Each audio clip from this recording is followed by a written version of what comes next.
Jau 400 gadu pirms Kristus dzimšanas sengrieķu filozofs Platons savos dialogos apcerēja ideālas valsts uzbūvi.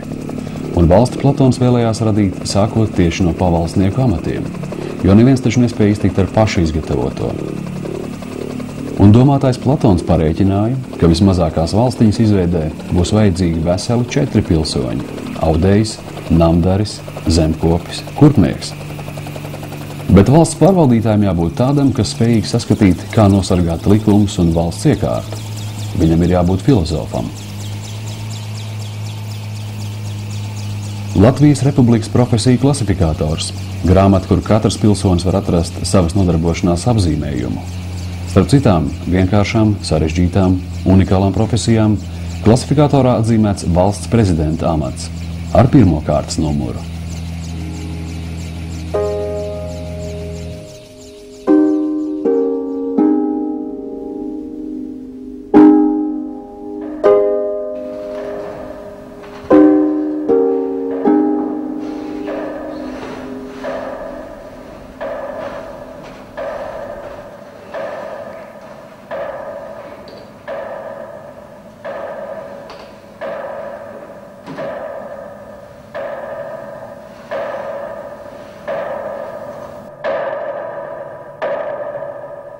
Prezidenta vēlēšanas notiks jau nākamā trešdienā, īpaši sasauktā Saeimas ārkārtas sēdē. Šo plānu vadošās koalīcijas pārstāvi šodien pārnājuši arī tiekoties ar pašu prezidenti. Viņas pārvēlēšanu pozitīvi vērtē Saeimas absolūtais vairākums. Kā zināms, pati prezidenta nav iebildusi pret vēlēšanu ātrāku sarīkošanu un ir izteikusies par to pozitīvi.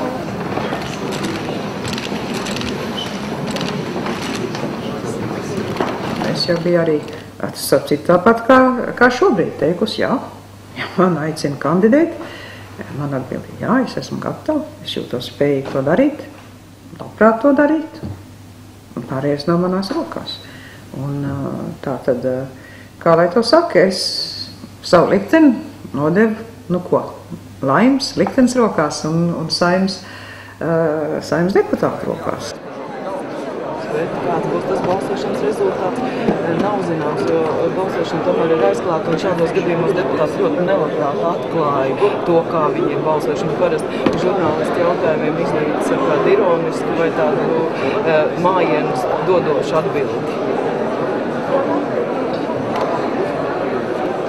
Vēlēšana kastes ir izņemtas 94 vēlēšanu zīmes, par derīgām atzīmes 94 vēlēšanu zīmes.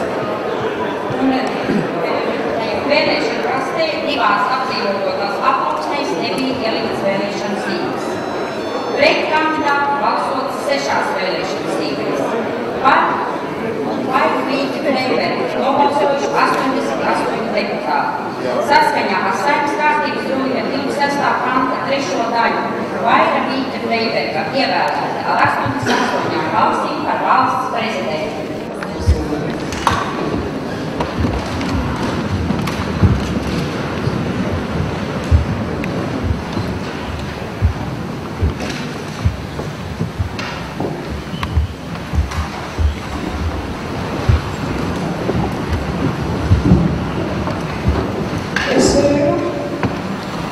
Viss mans darbs būs veltīts Latvijas tautas labumam. Es darīšu visu, kas stāvēs manos spēkos, lai sekmētu Latvijas valsts un tās iedzīvotāju labklājību. Es turēšu svētus un ievērošu Latvijas satversmi un valsts likumus. Pret visiem es izturēšos taisni un savus pienākumus pildīšu pēc labākās apziņas.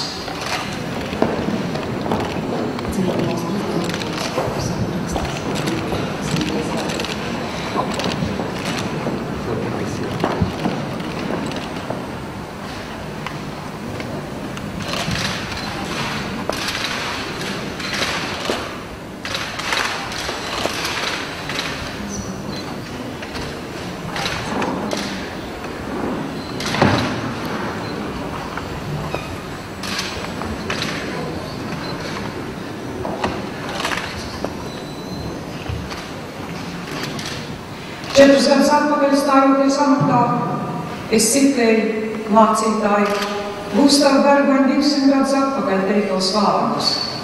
Latvija nav bērnu ieleja, Latvija ir paradīzes dārzs. Dievs mums ir šo dārzu dāvājis, bet mums tas ir uzticēts, lai mēs viņu uzturētu, koptu un pilnveidotu.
Valsts prezidenta amatam kandidē Zemnieku savienības deputāts Guntis Ulmanis, kristīgais demokrāts Aivars Jerumanis un Latvijas ceļa deputāts Gunārs Mejerovics. Viņš pirmajā balsojumā gūst vislielāko atbalstu, taču drīz nāk ar paziņojumu.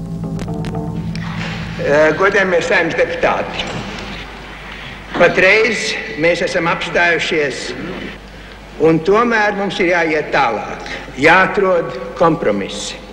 Es nākamā balsojumā iesaku deputātiem balsot par Zemnieku savienības ieteikto prezidenta kandidātu.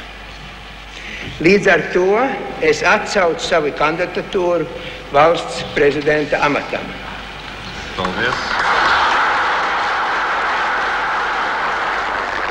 Trešajā balsojumā par Latvijas valsts 5. prezidentu tiek ievēlēts Guntis Ulmanis.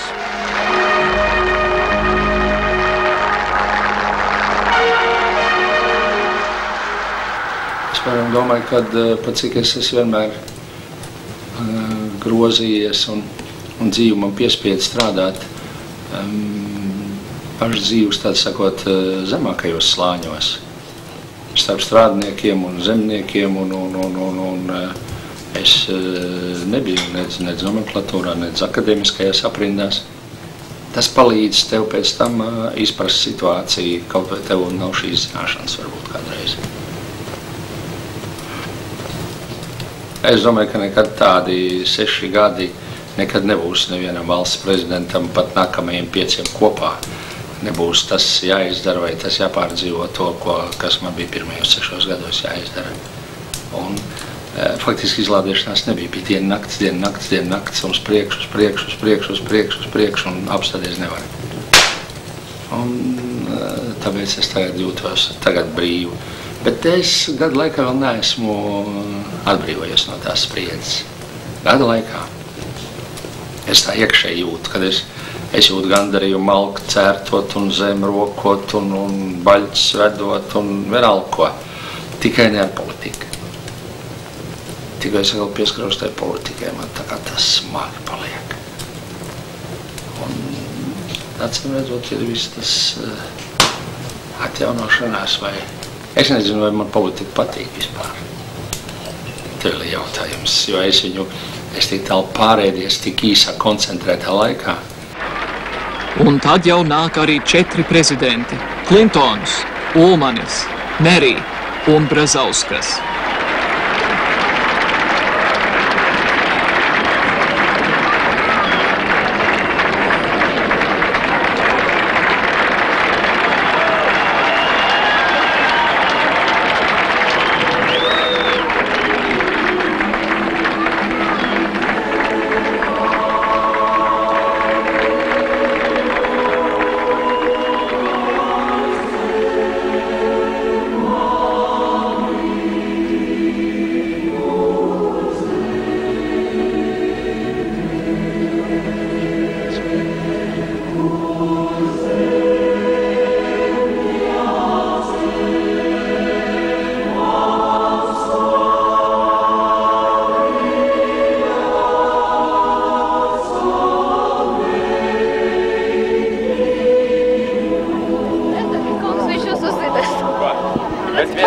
Ja viņi apzīmē.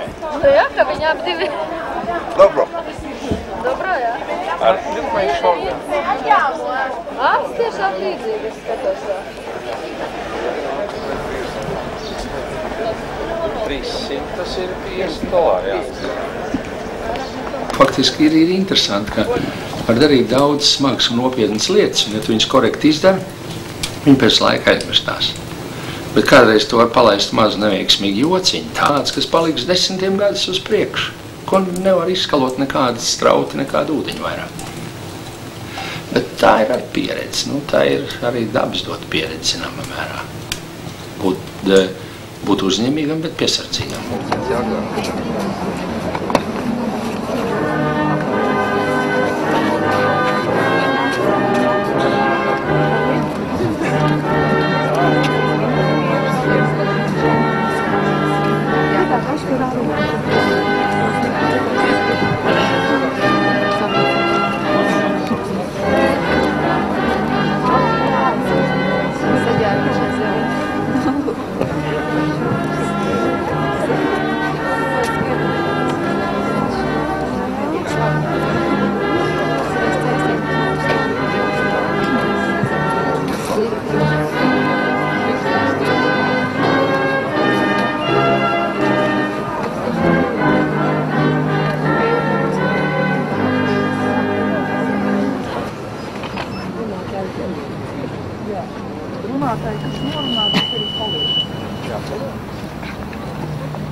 Pirmais Latvijas prezidents Jānis Čakste pēc augstākiem valsts amatiem nekad nav tiecies. Jau savas sabiedriskās darbības sākumos viņš visur virzīts pirmās personas amatiem kā dabiskais vadonis. Viņu izvēlējās, jo tā šķīta pats par sevi saprotams. Laikabiedri Čaksti raksturojuši kā ārkārtīgi un arī vispusīgi darbīgu. Nav bijusi tāda valsts politiska, saimnieciska, militāra vai gluži sadzīviska joma, par kuras irmais prezidents neinteresētos. Čakstes tēvs, kā viņu dēvēja labu laiku pirms Latvijas neatkarības brīža, Ar savu neparasto oratoru talantu spēja vienot, pārliecināt, pārvērst nepārvaramās pretrunas pārvaramās, grūtos brīžus patīkamos. Čakste apzinājās, ka prezidents nedrīkst pārstāvēt valsti ar samākslotu teatrālismu, bet nedrīkst arī to darīt ar nolaistu galvu un pašapziņas trūkumu. Čakstes persona deva pirmo konkrēto jēdzienu par latviešiem. Pēc tā ārzemju diplomāti vērtēja latviešu īpašības. No ikdienas pienākumiem Čakste atalpa atrada savas ģimenes vidū dzimtas mājās Aučos. Valsts galvas amatos Čakste tiek atkārtot ievēlēts līdz pat 1925. gadam, kad viņš vairs nepiekrīt kandidēt uz otro prezidenta laiku. Taču šī atteikšanās nav vēlme aiziet no pienākumiem un darba valsts labā. Jānis Čakste vēlas kā ierindas deputāts, bez prezidenta ierobežojuma normām, no Saeimas tribīnas cīnīties pret tiem, ko viņš jau iepazinis, kā demagogus, ierāvējus, pašlabumu meklētājus, Latvijas valstī kaitīgus viltus darboņus. Vienīgi saprotot, ka viņa atteikums vēl vairāk sarežģīs valsts iekšējo un ārējo politiku, Jānis Čakste piekrīt uzņemties vēlreiz prezidenta pienākumus. Nosvērtības un pacietības paraugs Jānis Čakste bijis ārkārtīgi sadusmots, kad pārunātas valsts dzīves ēnas puses. Sabiedrības šķelšanās sadrumstalotās pašlabumu grupās, neglītie politiskās dzīves paņēmieni, korupcija un grūtības korupcijas atmaskošanā, jo katrs, kas mēģina pret to cīnīties, tiek noriets no ieinteresēto puses. Mums nav partijas valstiskā nozīmē, uzsitot dūri uz galda, ja saucies prezidents. Ir tikai šauri grupējumi, kas cenšas izmantot valsti savās interesēs. Interesanti, ka pārliecinātais demokrāts Čakste ir izteicis ļoti līdzīgus atzinumus kā lielais demokrātijas nīdējs, sengrieķu filozofs Platons, kurš sacījis, ka demokrātija ir patīkama, bet tajā nav īstas vadības, un tāpēc tā augstprātīgi min kājām visu skaisto. Bet valsts sargātāji nekādā gadījumā nedrīkstētu būt pārējo pilsoņu kungi, kas rīkojas ar zeltu un sudrabu. Tad viņi dzīvos citu nīsti un arī citus nīzdami.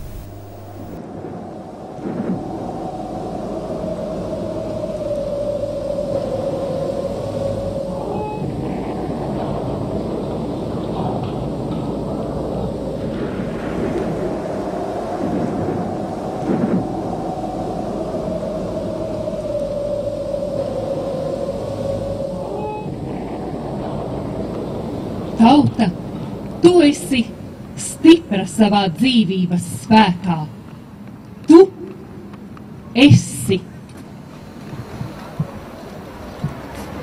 Vārds Latvijas valsts prezidentei Vairai Vīķei Freibergai. Mēs visi esam kopā Latvijas veidotāji un gluži kā tie, kas savos pirmsākumos veidoja šo valsti, mūsu rokās ir uzstādīt šai valstī visaugstākos ideālus un visaugstākās prasības.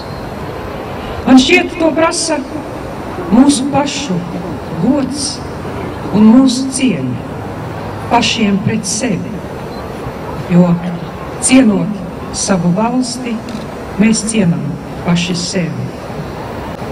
Ja es uzrunāju tautu, es to uzrunāju no dziļas pārliecības.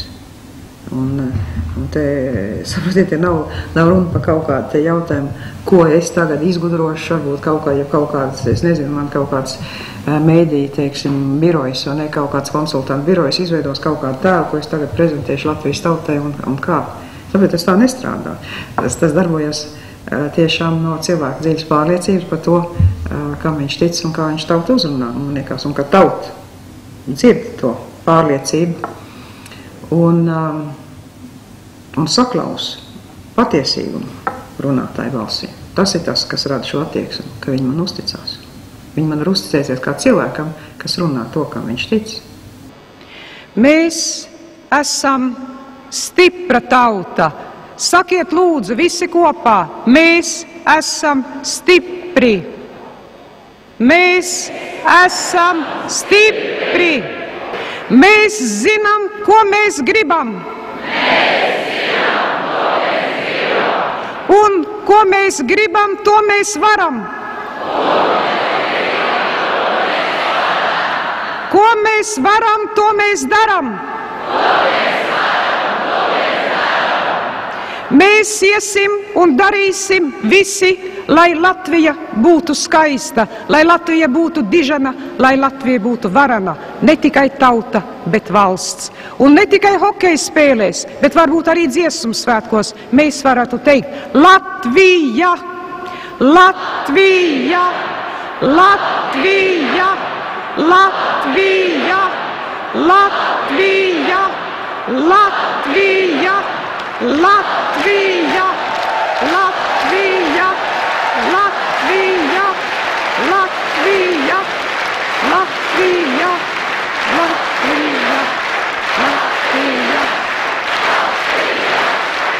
Latvija, Latvija, Latvija, Latvija, Latvija.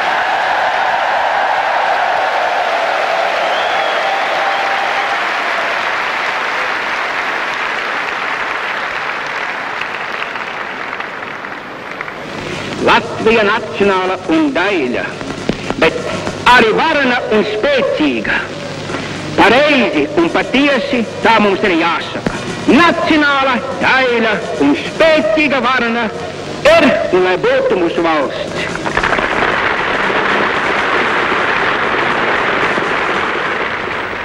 Aiz sevis Ulmanis ir atstājis nezūdošu leģendu. Tautas atmiņā, gluži kā folkloras tēls, dzīvo labie, mierīgie, pārticīgie Ulmaņu laiki.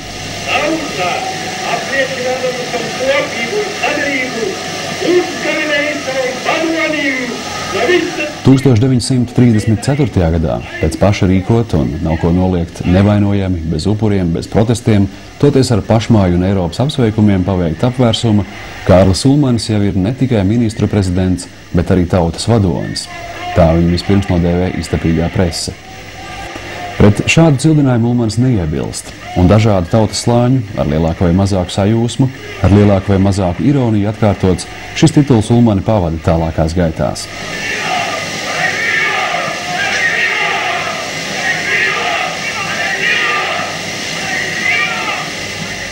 1936. gadā, pats pievienodams saviem tituliem arī vārdiņu valsts prezidents, Kārlis Ulmanis savu godu oreolu vairs daudz spožāk padarīt nespēja. Tautas vadonis tomēr ir augstāks, nozīmīgāks un visaptvarošāks iedziens nekā Satversmes priekšrakstos ietvertais prezidenta nosaukums.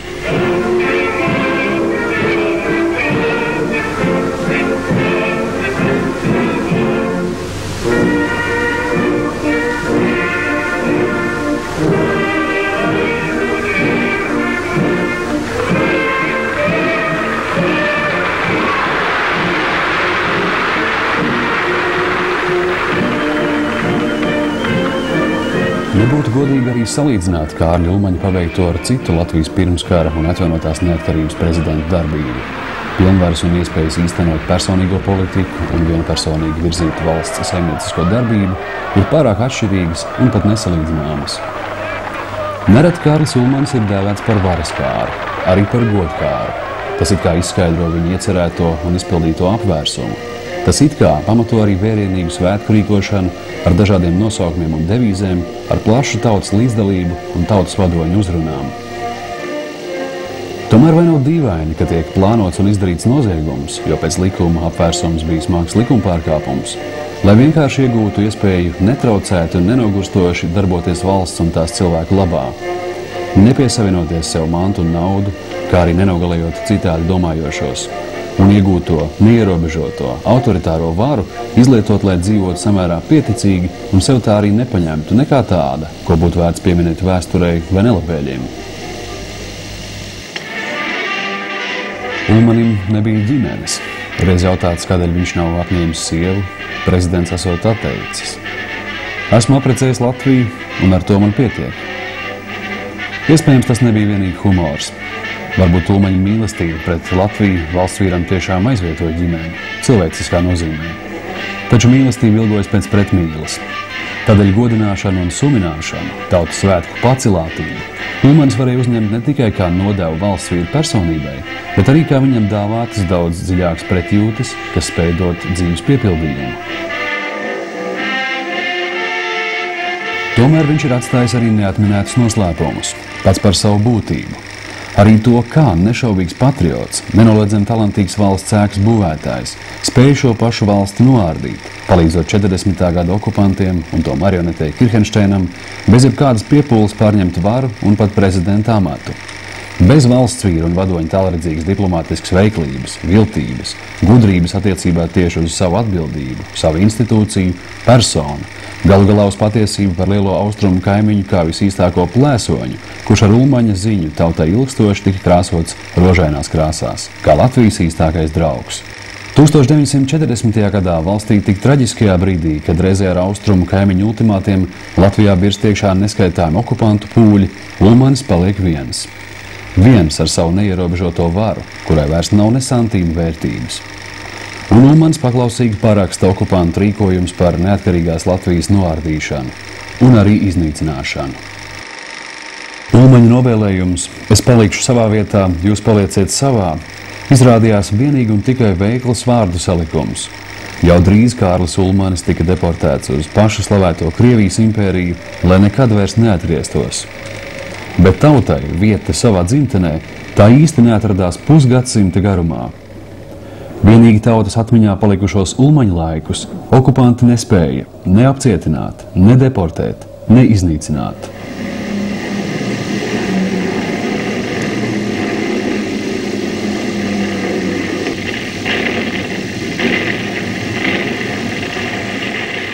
Maniem vecākiem īstenībā bija tā izvēle tāda, vai viņi vēlās palikt padomu sistēmā un ar viņu samierināties, jo tas kā tas tad izskatījās tajā brīdī. Jeb tomēr, vārds sakot, doties pilnīgi nezināmā tālē, ar dzīvības briesmām un viss, kas tur saistīts, pamest viss, kas viņam pieder, ar risku, ka kāds tur izlaupīs dzīvokli un neko vairs neatradīs. Bet viņi vienkārši negribēja sagaidīt to sarkanu armiņu, viņi nebija gatavi dzīvot zem komunismu. Man mamma 41. gadā viņai vispār sirds klapa piemetās. Viņai, kad ārsts prasīja, ka no kā jums viņa tāda ir, viņa teica, ka es lasu avīzes un klausos radio.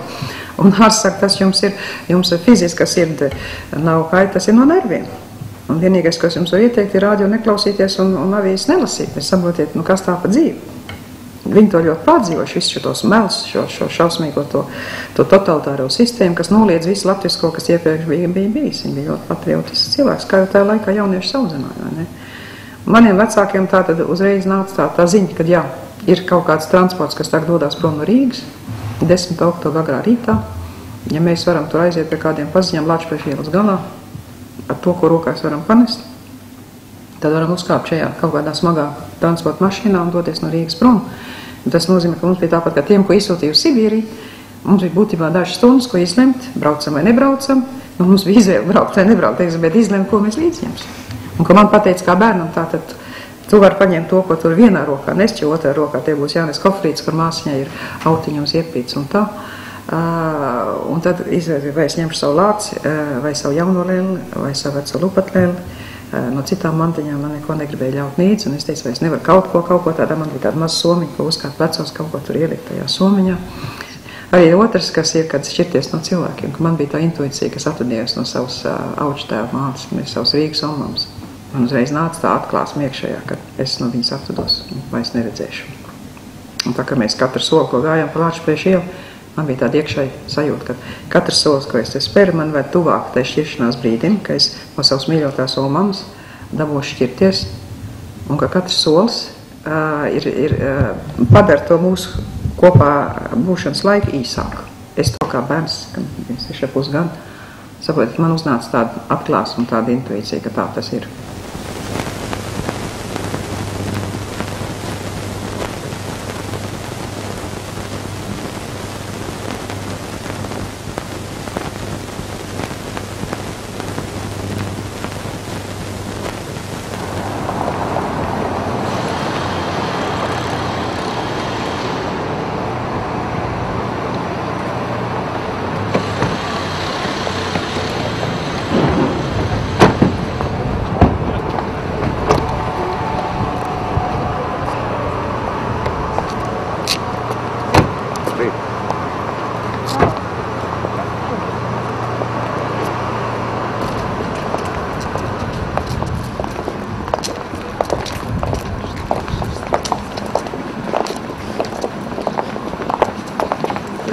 Tā. Jā, te mēs iekšā dzīvojam, šitam te iekšā. Te bija tāds mazs kambarīts, apmēram, šitik plats bija tāds. Te bija mazs kambarīts, iekšā bija 1-2 stāvu gulti, un mēs tur 5 cilvēki bijām izmitināti, var sakot, 2 gultā un pārējie uz grīdas. Un cik ilgi jūs tur dzīvojat? Nu, varēja būt apmēram kāds mēnesis. Tā varētu būt bijis februāra mēnesī šeit. Un te bija, nu jā,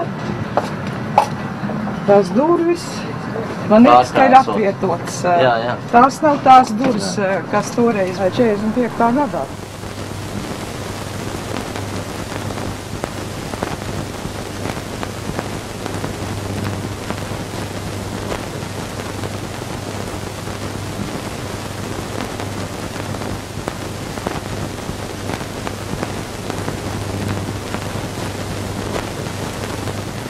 Bija tā brīži, ka tiešām bija tā sajūta, kas tev vairs atliek, kas tā pa pasaulē to jēgas dzīvot. Man kā bērnam bija tāds moments, ka mēs bijām Šerīnā, ka es biju stipri saslimus, un mēs tur bijām tādos drausmīgos apstākļos, ka man uznāca tāds brīdis, un tas pa daudz prasīts. Es nezinu, vai es varu kaut kā šito te turpināt. Un tad tāda dīvaina lieta, ka es izgāju uz ielas, un tur nāca pretīm tāda meitene ar bedrītiem vaigos un bizītiem, es iedomājos, mana māsiņa pieaugt, viņa tādi izskatītos, vai ne? Un tā meitene tikai uz mani pastījās un pasmaidīja.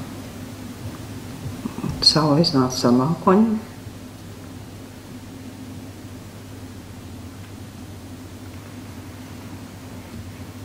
Man bija tāda sajūta, ka tā būtu mana māsiņa, ka viņa būtu izdzīvojusi.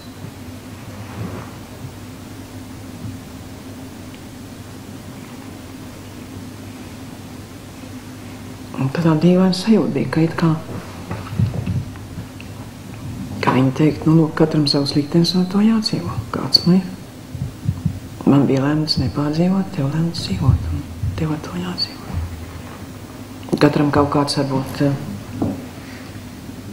varētu teikt, kaut kas lemts, kas ir nolemts, kas ir nolikts, un tam tas ir jāpieņem, kāds viņš ir. Vai cik grūts, vai cik sāpīgs, bet katram savam liktenim jāseko. Un tajā brīdī man likās, tas bija tāds caurāliens, jo es esmu dzirdējis pa bērniem, kas paliek slimi un vienkārši nomirst. Tāpēc, ka viņi neredz jēgu turpināt. Un man tas piedzīvojums ar to svešo meiteni, kas man uzsmaidīja, kā manas māsiņas smaida. Un daudz dzīvē nevajag. Un liekas, man kā bērnam tas tā palika tāda, varbūt tā spēja izdzīvot tādā veidā, ka pieķerties pie dzīvības, kā pie salmiņa, pie, teiksim, sauli iznāk caur mākoņiem un spīd caur mīglu. Svešs cilvēks uz ielas tev uzsmaida, kaut kas tāds notiek un tiešām daudz nevajag, ja tu viņu uzņem kā zīmi, ka tas ir teikt, kā tāds uzmundrinājums, ka tev savs dzīves ceļš ir jāturpina.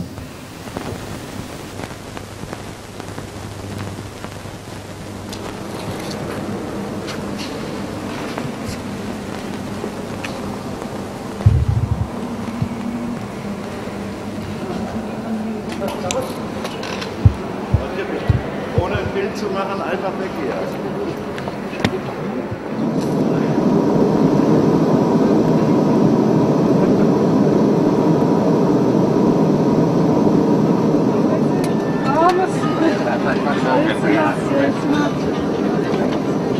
Labrīt, dāmas un kungi!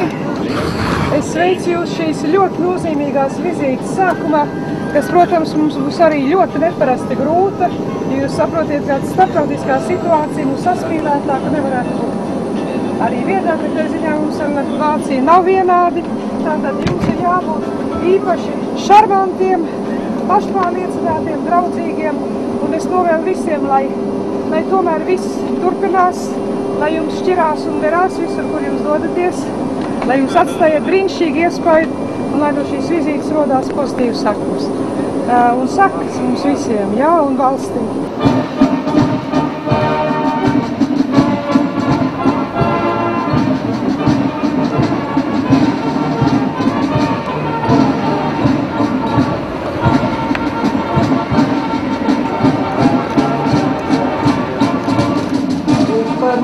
divpusējām attiecībām es varu teikt, ka tās ir ļoti labas.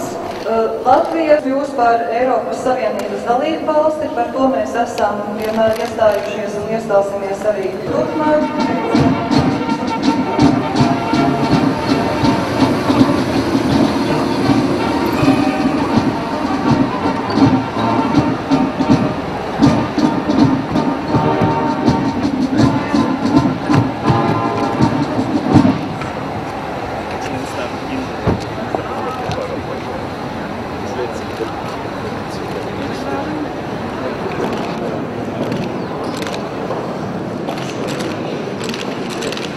Nē, es nezinu, varbūt tas nav pietiekami skaidrs. Būt par prezidentu pilnlaika darbs.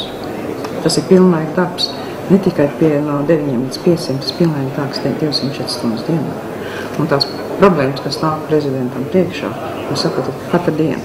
Un katru dienu nāk kaut kāda jauna tēma, kaut kāda jauna krīze, kaut kāds jauns sarežģījums, kurā ir jāiedziļinās, kurā ir jāapgūst detaļas, kurā ir jāizveido viedoklis, kurā tiek uzdots uzdevums, teiksim, kas ir jāpanāk, ir politiskā plāksnē, pie kā būtu jāpiestrādā.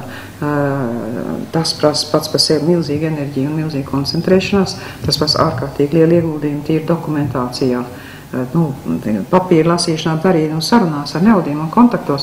Un, protams, visās ir jāsaprot, ka prezidentam ir vakar saskaitīja, man bija 8 publiski, teiksim, pasākumu, kuros es piedalījos, un plus vēl 3 tikšanās ar padomniekiem, no kuriem viens bija kā likuma parakstīšana, bija vesela pakete likumiem, kas man bija jāizskats cauri, vēl jāpārbauda, teiksim, ko viņš ir un kas un kā.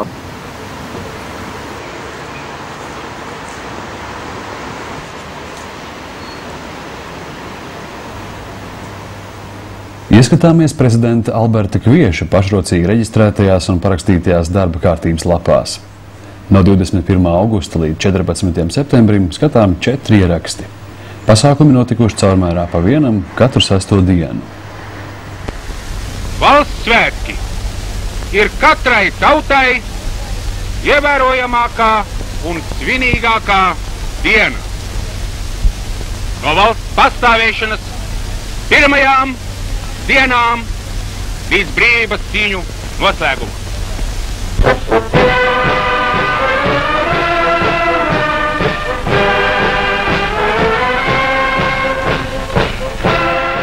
Trešais Latvijas prezidents Alberts Kviesis nav slēpis savu vēlmi nokļūt augstajā valsts galvas krēslā. Jau 1927. gadā viņš cerību pilns pacietīgi iziet prezidenta vēlēšana kārtas, taču veiksme viņam neuzsmaida. Jāgaida 3 gadi līdz nākošām vēlēšanām.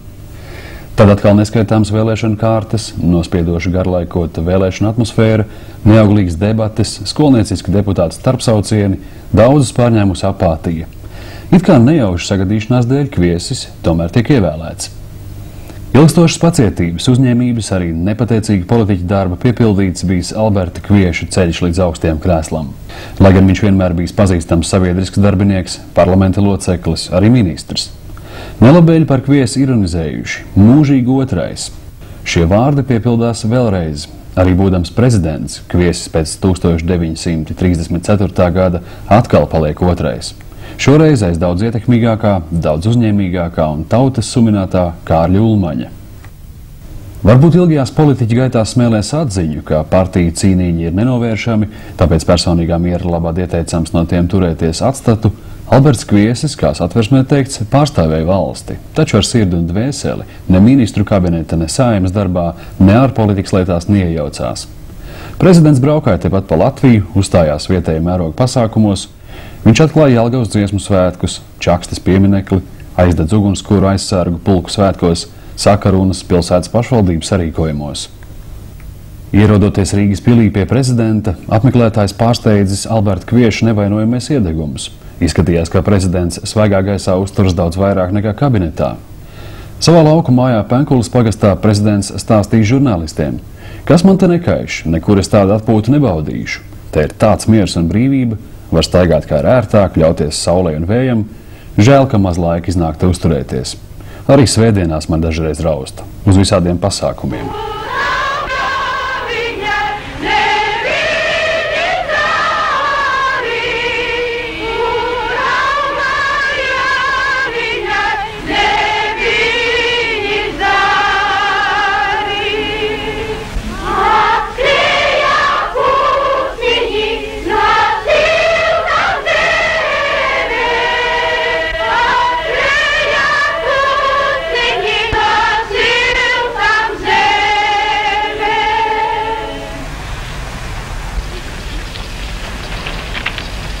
bērns, par tavu jauno silto sirsniņu. Par skaito tautas dziesmu. Tas ir labi, ka jūs mīlat tautas dziesmu, jo tā jums stāsta par tautas priekiem un bēdām.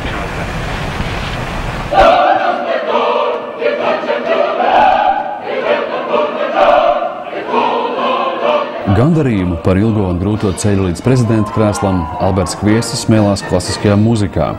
Viņš bija viens no Latviešu Nacionālās operas organizētājiem no 1920. līdz 25. gadam. Kopā ar Jāni Mediņu un Teodoru Reiteru Kviesis bijis operas direkcijas loceklis.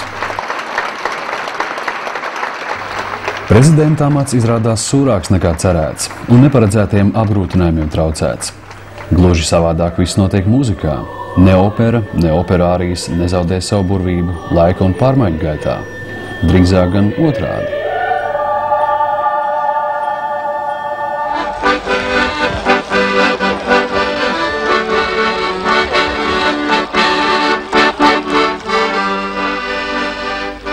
Vaira un Imants Freibergs slēdz vaļā rakstus. Man sākotnēji bija tā kā tam puisim, kas nogājis pazemē, un kas vienu pēc otras atpestīja 3 princeses ar 3 pilīm no velna. Sidraba pilī ar rakstiem es mēģināju, man nebija pareizie vārdi. Zelta pilī pa pasakām mazliet esmu iestaigājusi. Mana dimanta pils ir bijušas latju dainas.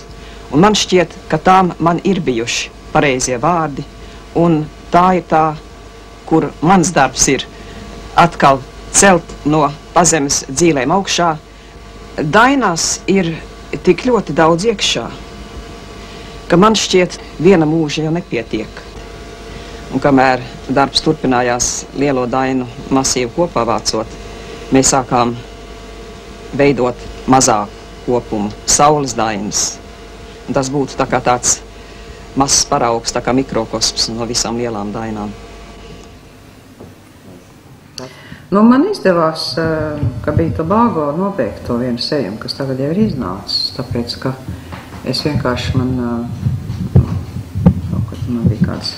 bija trāpījies, ka man bija pēc vairākām nedēļām, bez sestdienām, svētdienām, ka man iedeva 3 dienas brīvas, un es nezināju, ko iesākt ar 2 brīvo laiku, un man ienāca prātā, ka varētu paskatīties, kāds izstāstas mans manuskripts par sauli, ko tik tiešām es tā pametu, vienkārši kāds viņš bija. Es pagūvu to kronoloģisko sauli, tomēr izņemt ārā, un tā, kad atbraucu uz Latviju, man bija disketa kabatā, un to nodevu karogam, un karogs izdeva to kronoloģisko sauli. Tas bija darbs, uz ko es pat labam strādāju, fizisko sauli vispār savā kopumā. Tātad, un to zinātnisko darbu es tagad šajā stadijā varu izvirzīt kā savu vaļasprieku. Ja es tā sev formulēju savai zemapziņai, pasaka, tas ir mans vaļasprieks, tas nav darbs, tad ir iespējams viņu darīt. Es nevaru godīgi, vai ne? Tas nebūtu godīgi savu zinātnisko darbu. Tagad mēģināt veikt, es uzskatu paralēli saviem pienākumiem kā prezidentam, jo es apjēdzu, ka prezidenta pienākumu prasības ir pietiekami augsts, kā viņi no manis prasa pietiekami daudz, kā es to nevaru tā, vienkārši saprotēt. Nopietni, zinās, ka esmu nopietni, to nevar darīt tā. Un arī pret prezidentam būtu nopietni. Bet ja man ir kaut kāda brīva diena, un taisa tam absolūti nodoties un tam koncentrēties, tad es ceru, ka iespējams to izmantot.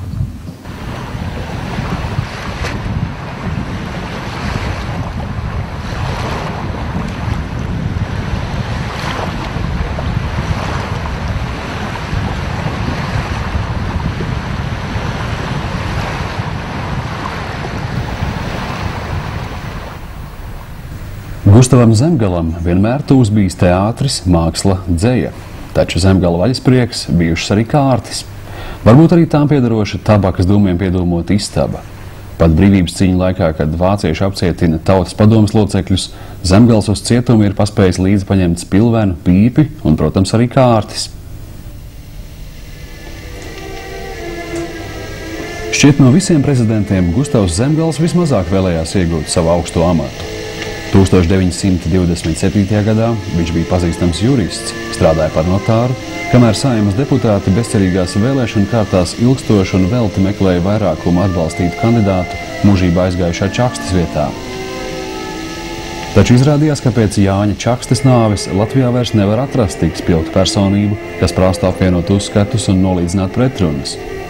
Tāda atcerējās Gustavu Zemgalu, viena no Tautas padomes vadītājiem, Satversmes sapulces deputātu, ministru, Saeimas deputātu.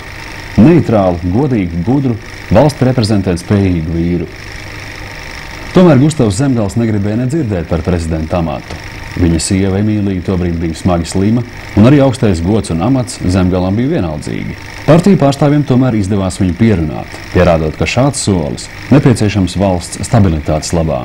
Mūsu otrā valsts prezidenta Gustava Zemgaļa laikā 1929. gadā Latviju apmeklēja Zviedrijas karalis Gustavs V. Karalis bija ļoti garš kungs un nācās pasūtīt viņam īpašu gultu, jo tik garas gultas Latvijā nebija dabūjamas. Zviedri gribēja Latvijas prezidentam piešķirt ordeni ar briljantiem. Vai tu gribi briljantus? Tēvs jokodamies pajautājis meitai Annai. Ordeņus viņš pats principā nepieņēma, kaut arī nebija pret, ja tos piešķirt citiem. Un tā Zviedru ordenis palika Zviedrijā.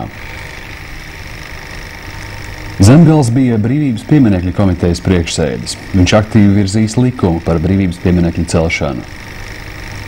No atkārtotas ievēlēšanas prezidenta amatā Gustavs Zemgals jau atteicās nepiekāpīgi. Labos novēlējums man neiznāca pildīt, ar goda vīra atklātību sacīs Gustavs Zemgals. Vienot tautu man tā arī neizdevās.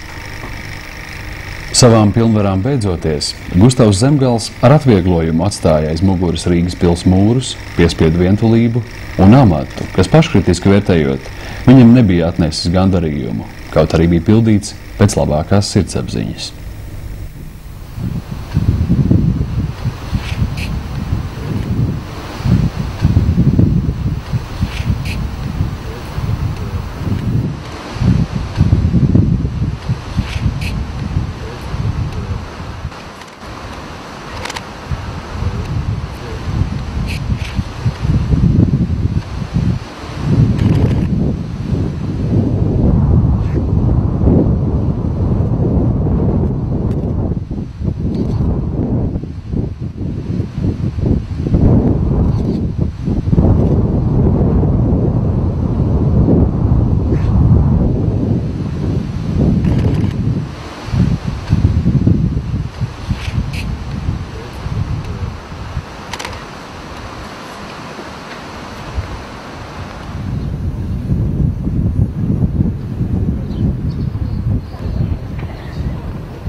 Spicīt uz šo spicīti.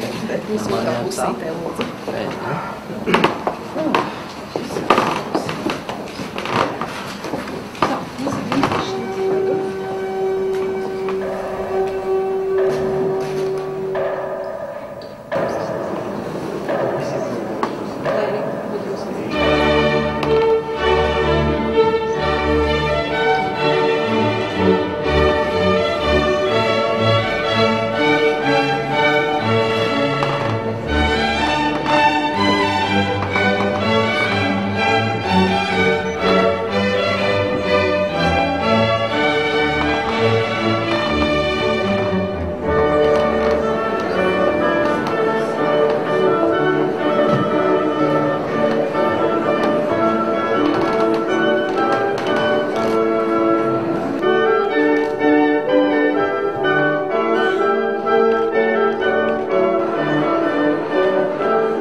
tautieši, viesi.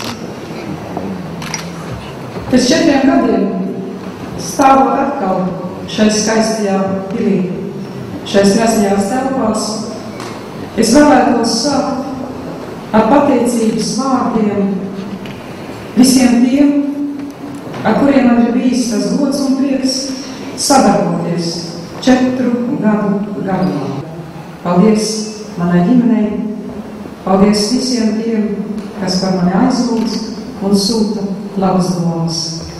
Lai dots devējiem atdodās, es visiem labu vēlētājiem sūtu savus labu vēlējumus atpakaļ un savus labākās domas jums visiem. Un es vēlētos šobrīd pacelt glāzi par Latvijas nākotni, lai Latvija, kā jauna zvaigzne, Eiropas zvaigznājā, mirstu ilgi un spoži.